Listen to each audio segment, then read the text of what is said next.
ఇప్పుడు ఈ వీరరాఘవరెడ్డి అనే వ్యక్తి గతంలో 2 సార్లు చిలుకూరి అర్చకులు ఎవరైతే బాలాజీ టెంపుల్ అర్చకులు రంగరాజను కలిసారు. తర్వాత 20 మందితో వచ్చి ఒకటేసారి దాడికి పాల్పడ్డాడని చెప్పి ఆరోపణ. అంటే అది జరిగిందని. ఇప్పుడు ఇంతకు ముందు గతంలో కలిసినప్పుడే ఆ రంగరాజన్ని ఇప్పుడు వ్యతిరేకించి ఉండొచ్చు గదా! అప్పుడే ఇప్పుడు చెప్పి ఇంతకు ముందు కూడా వేరే మాధ్యమాల ద్వారా నేను చెప్పాను ఈ విషయాన్ని.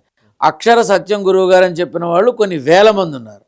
మళ్ళీ చెప్తున్నాను, ఆ మనిషి ఎవడైతే ఉన్నాడో తనకేదో నష్టం జరిగిందని హ్మ్. ఆ నష్టాన్ని పూడ్చుకునే ప్రయత్నంలో తను ఏం చేయాలి అని అనుకుంటున్నాడో తనకే తెలియక ఒక సైకోలా మారి ఇష్టం వచ్చాడు మాట్లాడుతున్నాడు. అంటే ఒక రకంగా చెప్పాలంటే హిందువులకి గొడవ పెట్టే ప్రయత్నం అంట ఇది.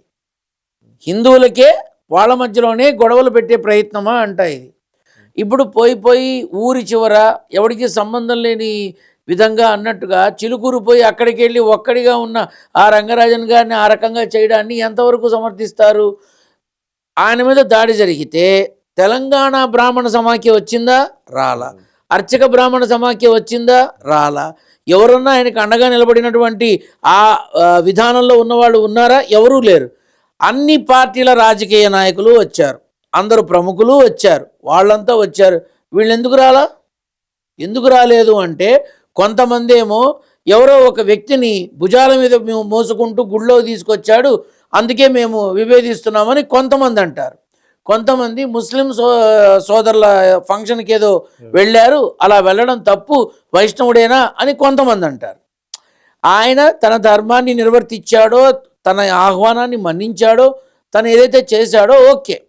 ఒక దళితుడిని మోకాళ్లతో అదే సంథింగ్ శిరస్సు మీద భుజాల మీద కూర్చోబెట్టి తీసుకెళ్ళాడు, అలా చెయ్యొచ్చా? ఛాలెంజ్ విసిరాడు ఎవరో తీసుకెళ్ళి వెళ్ళిపోయాడు. అవును. సో ఈ రకమైనటువంటి విధానాల్లో కొంతమంది విభేదించారు. దానికి ఎవరేం చేస్తారు?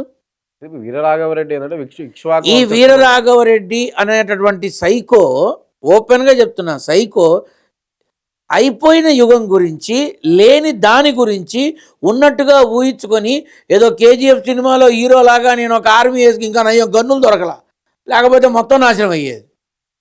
పరమ నీచ నికృష్టంగా 10 మందిని తీసుకొని వెళ్ళి, అయినా వాడు చెప్పి చచ్చేదేమిటి?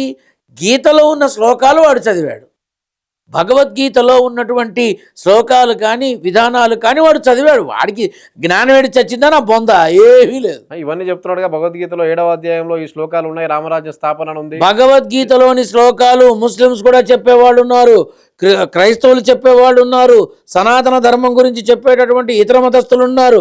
అందరూ చెప్తారు. వీడి బొంద వీడు చెప్పి చచ్చేదేమిటి?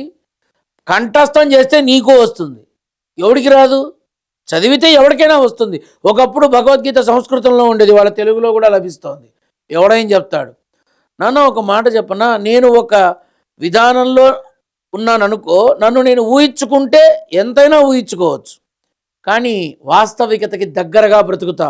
అందుకే ఖచ్చితంగా మాట్లాడతాను నేను. ఆ వీరరాఘవరెడ్డి అనేవాడు, వాడు రామరాజ్యం తేవడానికి అసలు వాడేవాడు?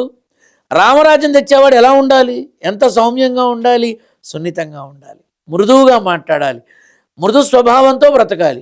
విడుదుంప తెగ కొంతమంది చెప్తున్నారు, వాడి వీడియోలు చూసి ఏవో ఉంటాయి కదా, అసలు వీడు రామరాజ్యం అంటాడు, వీడు చేసే పనులు ఏంటి అని అంటున్నారు. చేయొచ్చా ఇవి? కాబట్టి ఇదంతా అభూత కల్పన, ఏమీ లేదు నాన్న. పైత్యం ప్రకోపించి పిచ్చి బాగా ముదిరిపోయి ఏం చేయాలో అర్థం లేకుండా మనుషుల దగ్గర డబ్బులు వసూలు చేసి తానేదో సంపాదించాలని అనుకున్నాడు. చివరికి ఏమైంది? వెళ్ళాల్సి వచ్చింది.